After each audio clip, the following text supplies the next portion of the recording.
Hello guys, welcome back to my channel. I hope you all are doing well. आप सब ने ये जो रील है देखी ही होगी, हर जगह वायरल हो रही है, जिसमें हैदराबाद शहर के ग्रीन लंग्स को काटा जा रहा है। रातों रात यहाँ बुलडोजर्स की लाइन लग गई। बहुत खौफनाक तरीके से ये काम हो रहा है। इस एरिया में बहुत सारे एनिमल्स और प्लांट्स की स्पीसीज थी। ये बहुत सारे पिकॉक, हिरण और बहुत सारे रेप्टाइल्स का घर था। ना सिर्फ जानवरों के कारण बल्कि यहाँ 3 लेक होने के कारण, 4 लेक्स होने के कारण ये पानी का भी एक अच्छा खासा सोर्स था, जिसकी वजह से ये जगह अपने आप में एक बहुत अच्छा इकोसिस्टम थी। इतनी अच्छी बायोडाइवर्सिटी और इकोसिस्टम होने के कारण ये जगह ना हैदराबाद के लंग्स के नाम से फेमस थी। ये जगह हैदराबाद यूनिवर्सिटी के पास है, लेकिन अब जो हैदराबाद की सरकार है वो इस जगह को एक आईटी कंपनी को बेचना चाहती है अपने फ़ायदे के लिए। इस 400 एकड़ के फॉरेस्ट को काट करके, जहां 500 के करीब प्रजातियां हैं, इस फॉरेस्ट को तेलंगाना सरकार एक आईटी कंपनी को बेच के आईटी पार्क बनाने का सोच रही है। इस 400 एकड़ में फैले हुए जंगल को काट करके, जो कि 500 से ज़्यादा स्पीसीज का घर है, इस जंगल को काट करके तेलंगाना सरकार एक आईटी कंपनी को बेचना चाहती है और वो आईटी कंपनी डेवलपमेंट के नाम पे ना यहाँ पार्क्स बनाएगी। तो मेरा सवाल बस ये है कि ऐसे पार्क का, ऐसे डेवलपमेंट का और ऐसे पैसों का, जो कि सरकार को पार्क्स बनाने से 4-5 करोड़ का फ़ायदा हो जाएगा, तो ऐसे पार्क्स, ऐसे डेवलपमेंट और ऐसे प्रॉफिट का क्या फ़ायदा जब जनजीवन ही सुरक्षित ना हो, जब किसी बेजुबानों का, एक नहीं इतने सारे बेजुबानों का घर छीन लिया जाए। और ग्लोबल वार्मिंग कितनी बढ़ती है डिफॉरेस्टेशन से, वो मेरे को बताने की ज़रूरत नहीं है। आजकल 2nd से 3rd क्लास में या ज़्यादा से ज़्यादा ना 4th क्लास में बच्चे को ग्लोबल वार्मिंग के बारे में पढ़ा दिया जाता है कि डिफॉरेस्टेशन से ग्लोबल वार्मिंग होती है। पेड़ों के काटे जाने के कारण जब डिफॉरेस्टेशन होता है और उससे होने वाले नुकसान आजकल छोटा बच्चा भी जानता है कि ग्लोबल वार्मिंग बढ़ती है, टेम्परेचर जो है वो राइज़ होता है, गर्मियाँ तभी इतनी ज़्यादा भयंकर होने लगी हैं, हमारे ग्लेशियर्स पिघल रहे हैं, पॉल्यूशन दिन पे दिन बढ़ता जा रहा है, ओजोन लेयर जो है वो उसमें छेद हो गया है। लेकिन हमारी सरकार को ये दिखाई नहीं दे रहा है। सरकार के इतने बड़े फैसले पे पूरा देश चुप है। इसके खिलाफ आवाज़ उठाई तो सिर्फ और सिर्फ हैदराबाद यूनिवर्सिटी के कुछ स्टूडेंट्स ने, जिन्होंने #ऑक्सीजन नॉट ऑक्शन नाम से आंदोलन या फिर यूँ कहे प्रोटेस्ट चलाया। जब उन बच्चों को इस डिफॉरेस्टेशन के बारे में पता चला तो 31 मार्च से उन्होंने ये प्रोटेस्ट करना शुरू किया। तो पुलिस ने भी उन बच्चों पे ही उल्टा लाठी चार्ज किया, उन बच्चों से गलत बिहेव किया, उनके साथ सख्ती की गई। जो बच्चे एक बहुत ही अच्छे काम के लिए प्रोटेस्ट कर रहे थे, नेचर को बचाने के लिए प्रोटेस्ट कर रहे थे, पुलिस ने उल्टा उन्हीं पे लाठीचार्ज किया और हवाला ये दिया गया कि सरकार ने ये जो कोर्ट केस है ये जीता है, तो अब सरकार की अपनी चॉइस है कि वो इस ज़मीन पे क्या करना चाहते हैं। और ये बातें बोलकर उन बच्चों के साथ गलत बिहेव किया गया। ऐसे में सवाल उठते हैं तेलंगाना में मौजूद कांग्रेस सरकार की तरफ, क्योंकि जब भी विपक्ष की भाजपा पार्टी पर्यावरण के खिलाफ कुछ भी कार्य करती है, जैसे कि मुंबई में आरे फॉरेस्ट या फिर अंडमान निकोबार का डिस्ट्रक्शन, तो हमारे राहुल गांधी जी हमेशा इसका बहिष्कार करते हैं, जो कि ठीक भी है, करना चाहिए। लेकिन अब वो चुप क्यों हैं?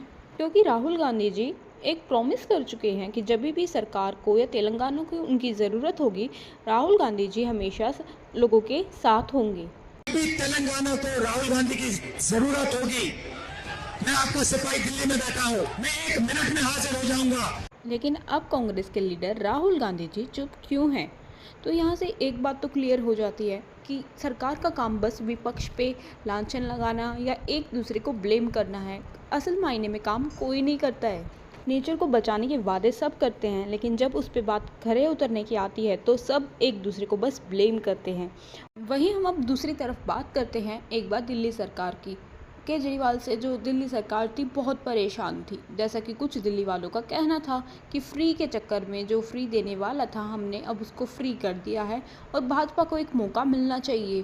क्यों ना सरकार बदल के देखे, क्या पता दिल्ली की काया पलट हो जाए। तो लोगों ने इस बार बीजेपी सरकार चुनी। भाजपा सरकार से लोगों को बहुत उम्मीदें थी और कहीं ना कहीं सही भी है कि 10 साल से किसी सरकार को हमने कार्यभार दे रखा था और अगर कार्य ठीक नहीं कर रहे तो उसको बदलना चाहिए। और स्पेशली बात अगर नेचर की, एनिमल्स की, इनकी आती है तो सबसे बेस्ट ना लोगों को भाजपा सरकार लगती थी, क्योंकि वो अपने आप को गौ रक्षक, हिंदू राष्ट्र या फिर यूँ कहते हैं ना हिंदू रक्षक बताती है। और हिंदू धर्म में जानवरों की बहुत सेवा होती है। फिर वो हमारी गौ माता हो या फिर हमारा श्वांग हो या फिर वो नंदी बैल हो। सनातन धर्म में हर जीव को बहुत रिस्पेक्ट या फिर प्यार की नज़र से देखा जाता है और हमारे कहीं ना कहीं जो हमारे हिंदू धर्म के देवी देवता है ना, उनसे जोड़ा जाता है। ना सिर्फ जानवरों को बल्कि नेचर को भी, जैसे कि वृक्ष की पूजा करना, तुलसी माँ की पूजा करना, पीपल की पूजा करना, तो नेचर को भी कहीं ना हमारे सनातन धर्म में बहुत रिस्पेक्ट दी जाती है। और भाजपा सरकार हमेशा सनातन धर्म का यूज़ करती आई है, सनातन धर्म को प्रमोट करती है। चलो ठीक है, करना भी चाहिए। और कहीं ना कहीं थोड़ा बहुत झुकाव मेरा इस वजह से भाजपा सरकार की तरफ था, क्योंकि वो जैसे सनातनी होना, पशु सेवा, नेचर की सेवा, इन पे बातें करती है, तो मेरा भी कहीं ना कहीं झुकाव उसकी तरफ था। लेकिन हाल ही में रील स्क्रॉल करते करते मेरे सामने एक पोस्ट आती है जहां हमारी हाल ही में दिल्ली में बनी नई भाजपा सरकार ने एबेंडन डॉग्स के लिए या फिर यूँ कहें स्ट्रीट डॉग्स के लिए एक फ़ैसला लिया है, जो कि पोस्ट आप स्क्रीन पे देख सकते हैं।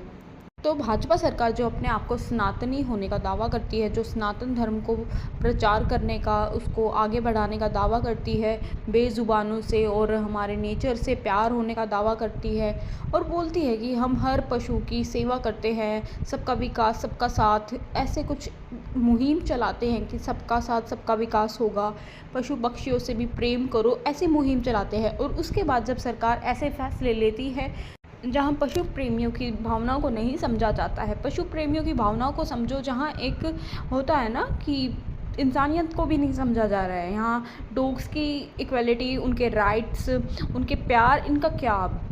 तो इतना ही था उनका सनातन धर्म, उनका पशु प्रेम ख़त्म, सिर्फ सरकार बनने तक ही था क्या वो प्रेम।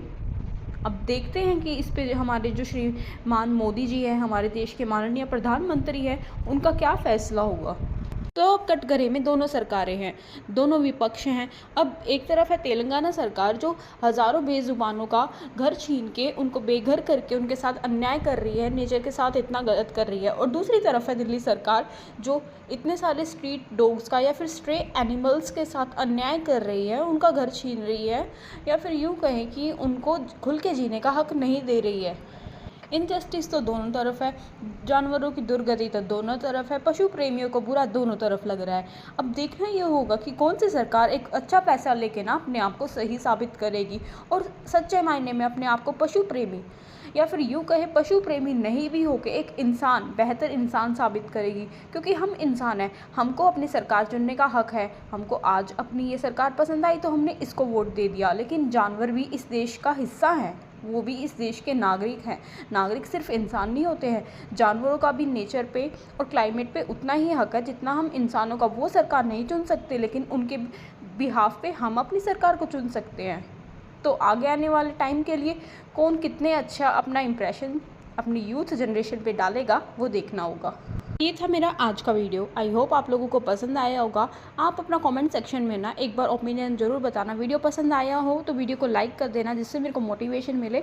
अगर चैनल को सब्सक्राइब नहीं किया है तो प्लीज़ कर लेना। मिलते हैं जल्द एक नए वीडियो में नए टॉपिक के साथ। तब तक के लिए bye bye and take care everyone.